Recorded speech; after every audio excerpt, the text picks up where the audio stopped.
जय श्री राधा कृष्ण, जय माता दी। नवरात्र के इस पावन समय में सच्चे दिल से माँ दुर्गा के श्री चरणों में आप सबके मंगल की कामना करती हूँ। माँ की कृपा से जीवन में सुख, शांति, संपन्नता, समृद्धि हो, परेशानियों और दुखों का अंत हो। अब आज इस वीडियो में हम कन्या पूजा के विषय में बात कर रहे हैं। कब पूजन करें, कैसे करें, कन्या पूजन का अर्थ क्या होता है। अगर अभी तक अष्टमी पर कन्या पूजन कर रहे हैं तो क्या अब से नवमी पूजन कर सकते हैं। इन सब विषयों पे डिटेल में चर्चा करेंगे। चर्चा शुरू करने से पहले एक रिक्वेस्ट, अगर चैनल पर नए हो तो चैनल अभी सब्सक्राइब करना। आने वाले व्रत त्योहारों का रिमाइंडर अपने फोन पे पाने के लिए जय माता दी लिखकर 9821025751 पर व्हाट्सएप मैसेज करना। अब चर्चा शुरू करते हैं। देखो, नवरात्रि में 9 दिनों तक माँ दुर्गा के 9 रूपों की पूजा की जाती है। माँ को प्रसन्न करने के लिए लोग व्रत रखते हैं, पूजा पाठ करते हैं, अखंड जोत जगाते हैं, घट स्थापना करके खेतरी बीजते हैं, कलसी से पूजा करके माँ को खुश भी करते हैं। पर देवी पुराण में लिखा है कि एक बार इंद्र ने ब्रह्मा जी से देवी दुर्गा को प्रसन्न करने की विधि पूछी तो ब्रह्मा जी ने माँ दुर्गा को प्रसन्न करने का सर्वोत्तम विधि कन्या पूजा को ही बताया और कहा कि माँ दुर्गा जप, ध्यान, पूजन और हवन से उतनी प्रसन्न नहीं होती जितनी कि सिर्फ कन्या पूजा से होती है। घर में कन्या पूजन से सभी तरह के वास्तु दोष, विघ्न, भय और शत्रुओं का नाश होता है। नवरात्रि में कन्या पूजन का विशेष महत्व और लाभ है। नवरात्रि के अलावा कुछ साधक जो माँ दुर्गा के उपासक हैं, वो हर महीने की शुक्ल पक्ष की अष्टमी को माँ का व्रत करते हैं, वो कन्या पूजन भी करते हैं। इसी तरह जब भक्त वैष्णो देवी माँ के दर्शन करके घर वापस आते हैं तब भी घर में कन्या पूजन करते हैं। कई भक्त माँ के अन्य सिद्धपीठ जैसे नैना देवी, ज्वाला देवी आदि स्थलों के दर्शनों के बाद भी घर में कन्या पूजन करते हैं। कन्या पूजन साधक को विशेष फल देने वाला है, इसलिए हर किसी को कन्या पूजन जरूर ही करना चाहिए। 9 कन्याओं को 9 देवियों के रूप में पूजने के बाद ही भक्त का नवरात्र व्रत पूरा माना जाता है। अच्छा, इसके अलावा अपनी सामर्थ्य के अनुसार उन्हें भोग लगाकर दक्षिणा देना बहुत जरूरी है। इससे माँ दुर्गा प्रसन्न हो जाती है। कन्या पूजन किस दिन करें, इसके लिए अपने परिवार की रीति का अनुसरण करना चाहिए। नवरात्र में कन्या पूजन मुख्यतः अष्टमी और नवमी दोनों तिथियों पे किया जाता है। कई साधक इसे सप्तमी तिथि को भी करते हैं, जो सही नहीं है। तो मतलब मेन रूप से हमें अष्टमी या नवमी में से एक दिन करना चाहिए। देवी भागवत पुराण के अनुसार अष्टमी को नव दुर्गा के स्वरूप माँ गौरी की पूजा का विधान है और देवी सिद्धात्री देवी का 9वां रूप है, जिनकी पूजा नवमी तिथि को होती है। अष्टमी या महाअष्टमी माँ गौरी का दिन होता है, जो बहुत सरल, सुलभ और मोहक है। आपको बता दें कि नवरात्रि के 8वें दिन महागौरी की उपासना का विधान है। इनकी शक्ति अमोघ और सिद्ध फलदायिनी है। इनकी उपासना से भक्तों के सभी पाप धुल जाते हैं। पूर्व संचित पाप जो होते हैं पिछले जन्मों के, वो भी पूरी तरह नष्ट हो जाते हैं। भविष्य में पाप, संताप, दैन्य, दुख कभी भी साधक के पास नहीं आते, ऐसा माना जाता है। अब आपको बताते हैं माँ पार्वती का नाम माँ गौरी कैसे पड़ा। तो देखो, माँ ने पार्वती रूप में भगवान शिव को पति रूप में प्राप्त करने के लिए बड़ी कठोर तपस्या की थी। इस कठोर तपस्या के कारण उनका शरीर एकदम काला पड़ गया। इनकी तपस्या से प्रसन्न होकर जब भगवान शिव ने इनके शरीर को गंगा जी के पवित्र जल से मलकर धोया, तब ये विद्युत प्रभा के समान बिल्कुल बिजली जैसी कांति के साथ इनका बिल्कुल रूप रंग बहुत गौर हो गया था। तभी से इनका नाम महागौरी पड़ा। अब ये हो गई बात अष्टमी पे महागौरी पूजन की, ठीक है। अब नवमी को माँ के सिद्ध रूप की पूजा होती है। माँ दुर्गा के इस रूप को शतावरी और नारायणी भी कहते हैं। सिद्धिदात्री ये सभी तरह की सिद्धियों को देने वाली है। नवरात्र पूजन के 9वें दिन इनकी उपासना की जाती है। नव दुर्गा में माँ सिद्धिदात्री अंतिम है।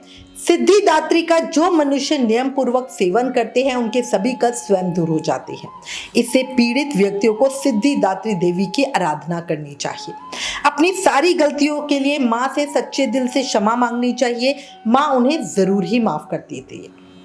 जिन परिवारों में माँ के सौम्य स्वरूप माँ गौरी की आराधना होती है वहां कन्या पूजा अष्टमी को की जाती है, और जहां माँ सिद्धिदात्री की पूजा सिद्धि प्राप्ति के लिए होती है वहां कन्या पूजा नवमी को की जाती है। शास्त्रों के अनुसार कन्या पूजन के लिए दुर्गा अष्टमी के दिन को सबसे ज्यादा महत्वपूर्ण और शुभ माना गया है। जिन्होंने पूरे नवरात्र व्रत किए हैं उन्हें अष्टमी या नवमी तिथि को ही कन्या पूजन करने के बाद प्रसाद ग्रहण करना चाहिए। परिवार की रीति के अनुसार किसी भी दिन कन्या पूजन किया जा सकता है, पर ऐसा मत करना कि कभी किसी नवरात्रों पे अष्टमी पूजा कर ली तो किसी नवरात्रों पे नवमी पूजा कर ली। ये बिल्कुल गलत हो जाएगा। परिवार की रीति को मानते हुए अष्टमी या नवमी एक ही तिथि को पूजा करनी चाहिए, इस चीज को याद रखना। अब हम चर्चा करते हैं किस उम्र की कन्या का पूजन करना चाहिए और क्यों। तो देखो, श्रीमद् देवी भागवत महापुराण के अनुसार 1 वर्ष की कन्या को नहीं बुलाना चाहिए, क्योंकि वो कन्या गंध भोग आदि पदार्थों के स्वाद को नहीं जानती। देखो, कन्या के माध्यम से ही हम देवी दुर्गा को भोग अर्पित कर रहे हैं, तो जो कन्या खुद उस स्वाद को नहीं ले पा रही है, बच्चे को आप कुछ भी खिला दो, बिना नमक का खिलाओ तो भी वो खा लेगी, है ना। तो इसीलिए कन्या की आयु 2 साल से ऊपर और 10 साल से नीचे होनी चाहिए। और जितनी कन्या आपको बुलानी है उनकी संख्या कम से कम 9 तो होनी ही चाहिए। 9 से अगर ज्यादा कन्या आ जाए तो उसमें कोई आपत्ति नहीं, पर कम से कम 9 होनी चाहिए। कन्या पूजन के साथ बटुक पूजन का भी बहुत महत्व है। 9 कन्याओं के साथ 2 लड़कों का पूजन भी जरूर करना चाहिए, एक गणेश जी के निमित्त और दूसरा बटुक भैरव बाबा के निमित्त। कहीं कहीं पर 3 बटुकों का पूजन होता है, तीसरा स्वरूप हनुमान जी को माना जाता है। 1, 2 या 3 कितने भी बटुक पूजे जा सकते हैं, पर कन्या पूजा बिना बटुक या लांगुर पूजा के अधूरी मानी जाती है। कहीं कहीं पे बटुक पूजा को लांगुर पूजा भी कहते हैं। एक और बात ध्यान रखना, कन्या पूजन कभी भी राहु काल में ना करें। इसलिए जिस भी दिन आपको कन्या पूजन करनी है उस दिन राहु काल कितने बजे से है वो समय पहले ही पता कर ले। व्हाट्सएप पे हम मैसेज भेजेंगे, उसको आप देख सकते हैं। अब आपको आयु के हिसाब से बताती हूं किस उम्र की कन्या का पूजन किस तरह फलदायी होता है। तो देखो, कुमारी कन्या वो कहलाती है जो 2 वर्ष की हो चुकी होती है। इनकी पूजा से दुख और दरिद्रता का नाश होता है, शत्रुओं का भय खत्म होता है, धन आयु की वृद्धि होती है। 3 साल की कन्या त्रिमूर्ति होती है। इनका पूजन करने से धर्म अर्थ काम की पूर्ति होती है, पुत्र पौत्र आदि की वृद्धि होती है। 4 साल की कन्या कल्याणी होती है। इनका रोज पूजन करने से विद्या विजय सुख समृद्धि प्राप्त होती है। 5 साल की कन्या रोहिणी कहलाती है। इनके पूजन से रोग नाश हो जाते हैं। 6 साल की कन्या कालिका होती है। इनके पूजन से शत्रुओं का नाश होता है। 7 साल की कन्या चंडिका कहलाती है। इनके पूजन से धन और ऐश्वर्य की प्राप्ति होती है। 8 साल की कन्या शंभवी कहलाती है। इनके पूजन से सम्मोहन दुख दरिद्रता का नाश होता है और किसी भी तरह के युद्ध में विजय मिलती ही मिलती है। 9 साल की कन्या दुर्गा कहलाती है। इनके पूजन से क्रूर शत्रुओं का नाश होता है, उग्र कर्म की साधना और परलोक में सुख पाने के लिए की जाती है। 10 साल की कन्या सुभद्रा कहलाती है। इनके पूजन से मनुष्य के सभी मनोरथ सिद्ध होते हैं।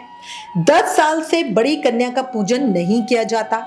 अगर कोई कन्या छोटी उम्र में मासिक धर्म की अवस्था प्राप्त कर लेती है, क्योंकि आजकल है ना कलयुग है और हार्मोन्स इतने ज़्यादा डिस्टर्ब हो रहे हैं कि 7-8 साल की लड़की भी पीरियड से हो रही है, तो इस चीज़ का ध्यान रखना कि जो लड़की पीरियड से हो जाती है उसका पूजन भी नहीं किया जाता।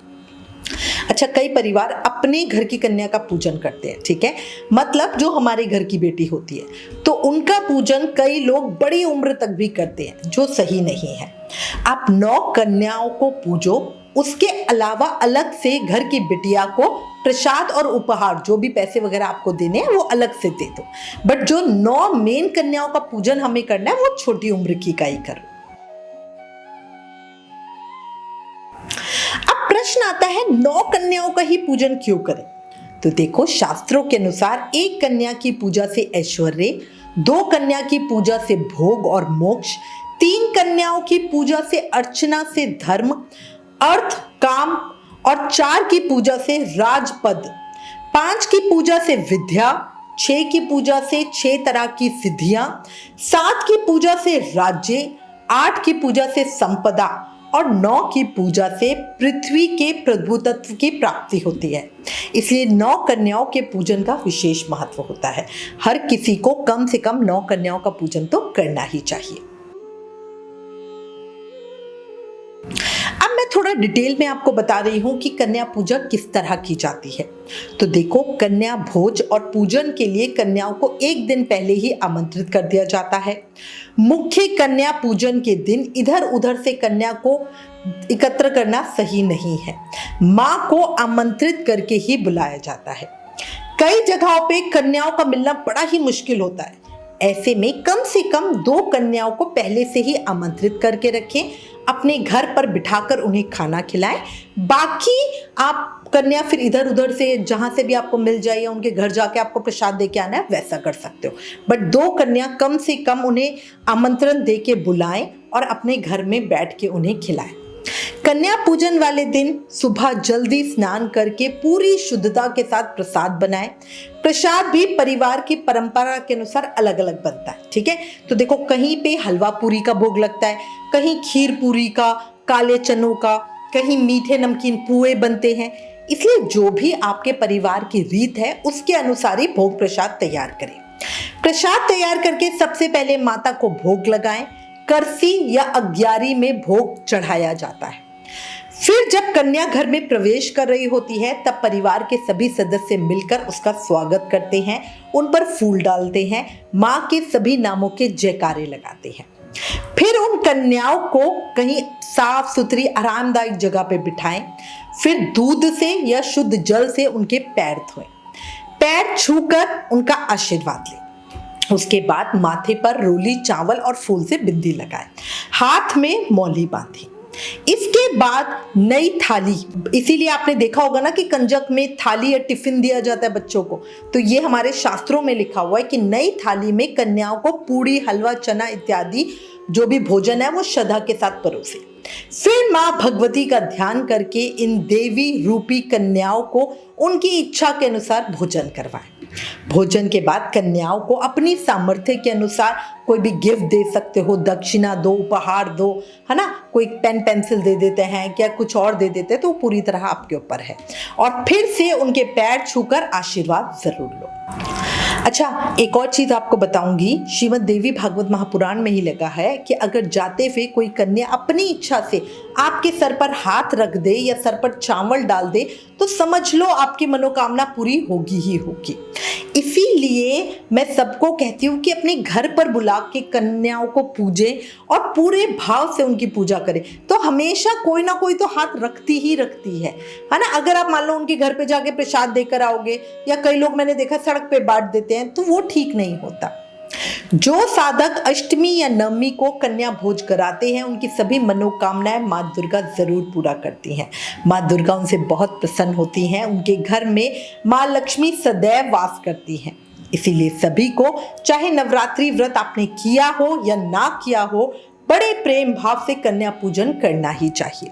कई लोगों के मन में ये विचार रहता है कि जो भी नवरात्रि के व्रत करते हैं वो ही कन्या पूजा करते हैं, बट ये बिल्कुल गलत है।